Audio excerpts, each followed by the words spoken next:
This is my 51st year of being a golf caddy, and I've had a great life. I can't turn around and deny it. I've had a wonderful life. It's coming to an end. I'm 64, but you know, all good things come to an end, don't they?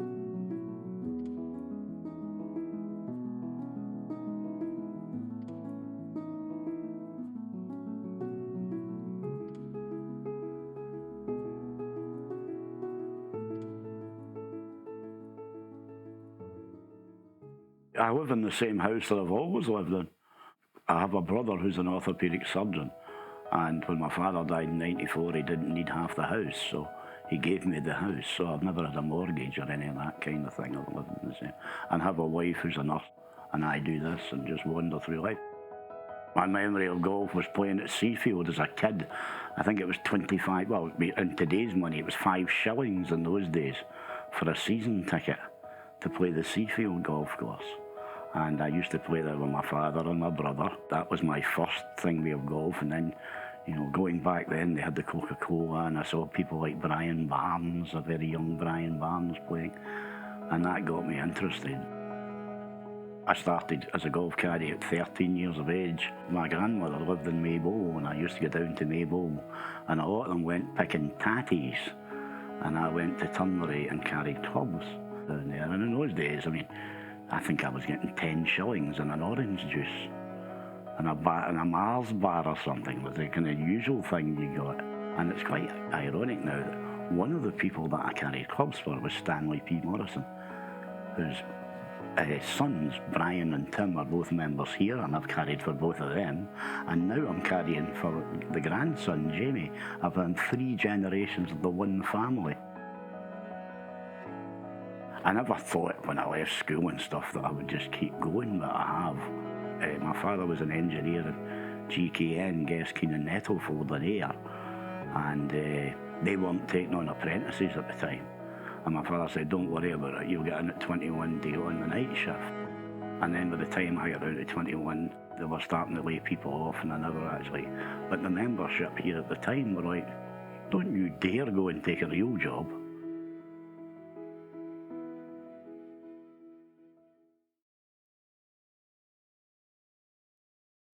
What I say about this place, I mean, it's unique. It really is.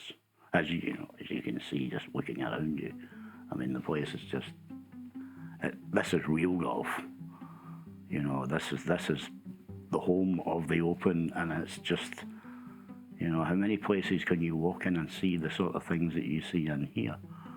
You know, 10 minutes ago, 15 minutes ago, I'm sitting looking at the original scorecards from the first British Open. I meet people, and you can't describe Prestwick to people. It's the most unique golf course I've ever been on. You know, if you've never played Prestwick before, then, you know, you need to take someone to show you where you're going. Whether that's a member who show you where to go, or whether it's a caddy, you need someone in every game. What I like about this place is the members here never play with scorecards. They gamble and match play. Everything they do out here is match play. There's no stroke play out here. None at all. They don't think that's the proper game of golf. They'd rather play. Most of the things we do out here are 2-ball foursomes, the original game of golf, alternate shots.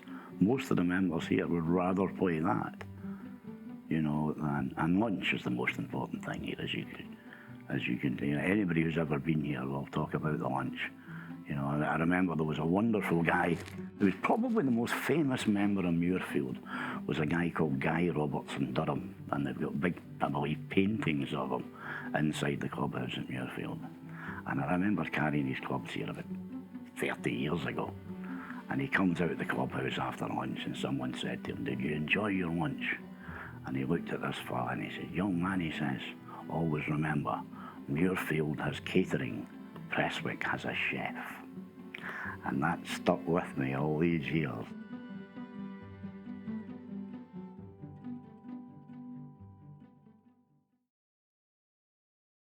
I went to Troon in the early 80s. I was always at Turnberry in the 70s, and I went to Troon in the early 80s. Because at that time, members of Troon still took caddies. They don't so much nowadays, which is a shame. But in those days, basically, though, I worked Monday to Friday at Troon with visitors. And then I would go to Turnberry on the weekend because Turnberry was always packed on the weekends. And then Troon started cutting back in visitors. And I went down to Turnberry for a couple of years again. I worked with Steve Martin and I did a bit in the European tour from about 85 to 87. I did the Open at St George's at Sandy Oil won. And then I finished up at Muirfield in 87 when Faldo had his 18 holes in the pouring rain, when he parred all 18 holes and won the Open. Can't describe to people what it's like to be inside those ropes at an Open. Although, I mean, I've had some laughs, but there was a member here, Mr. Michael Brown, who I think should have been captain of the R&A, but we'll not go into that. I remember going across from Prestwick, as you know, Prestwick and Troon are right next to one another. And I walked in the gate at the 9th to go to get my clubs at 97. And I just literally got in, and Michael Brown's got me chasing a Japanese film crew out the golf bushes because they were getting in the way of Greg Norman's shot. You know, and I'm like, hang on a sec here, I'm going to work, and I mean, Christopher, go and get these people, get them out of the way. But no, being inside the ropes at an Open, you just can't explain it to someone. You know, I've never really been in contention, what it must be like on the last day. I can fully understand why people hit clubs and the adrenaline, you know, they go all over the place. You know, there's so much pressure. Being just in the first couple of days, what it's like in the last couple of days must be mind-boggling. You go back to the mid-80s, it wasn't the kind of money that's running around now. There was only a handful of people, you know, making money at that time. And I was lucky, the people I worked for, I was literally staying in the same hotel. I was flying in the same aeroplane, they were looking after me.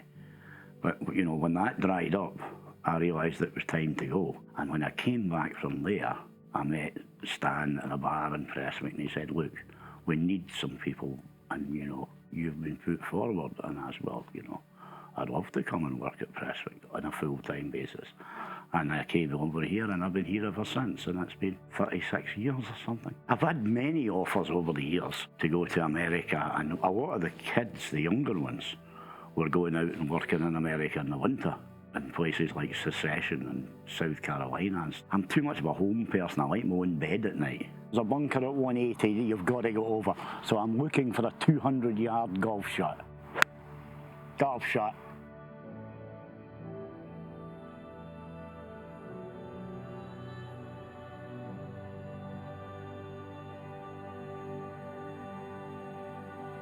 But yeah, that's really what the shot's all about. It's just taking out that at 180.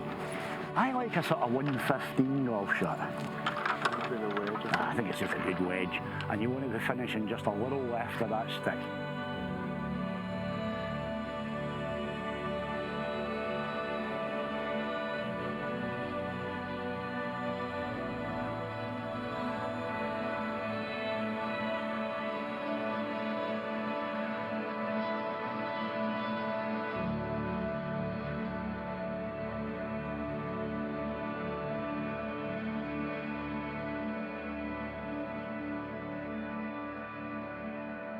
Do you know what a mother-in-law shot is? No. Well, it looked good going away. You know, you pick up on people very quickly, especially at a golf course such as this, where you're only hitting like a 4 or a 5 iron off the first tee. So that's an amazing gift to have right away. If they hit it properly and hit it in the right place, you've got an idea how far they hit the ball before you've even got to the par 3 second. You know, and I think that's really beneficial. It's like 4 iron, 9 iron the first one if they do it properly.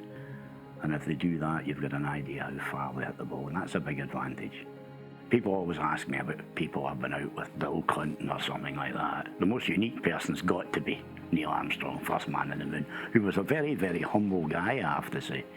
And he never told me who he was. It was the people he was out with who told me the fourth who he was. I didn't know at that point. And because he just, you know, he wasn't sort of running around saying, you know, do you know who I am? He was a very humble and very nice man, I have to say. But, you know, most of the people you get are like that, though, to be honest. Golf attracts the right people. It's got that kind of thing about it. And all the years I've done it, I would say I could put in the fingers of one hand the amount of people I've thought after 3 holes, another 3.5 hours, and I'll never see you again. You know, as one of the members said to me the other day there, you know, they said, you know, Chris, you're the most unique person in the world. I said, well, how do you mean by that? And he said, well, you've gone round Prestwick Golf Club more than anyone else in the world. And I never really, you know, it was only when he said that, I thought, God, he's right enough. You know, I have done more rounds at Prestwick than even any of the members, which is quite crazy when you think about it. The biggest pleasure I get is when somebody comes back looking for me. As soon as I walk round the corner in the morning and somebody will go, Chris, somebody's asked for you at 10 o'clock, and I go, I've never heard the guy before. And then he comes around and goes, I was here 10 years ago, and I remember you, so I asked for you again. Then I know I've done something right when they come back looking for you. I think that's probably the biggest thing I enjoy. I mean, I'll keep going as long as I can, no question of that. The 2 rounds a day is going to get a little more difficult to do, but we'll see how that works out. I think I'm okay for another couple of years, let's put it that way, you know, and then we'll see how it goes from there.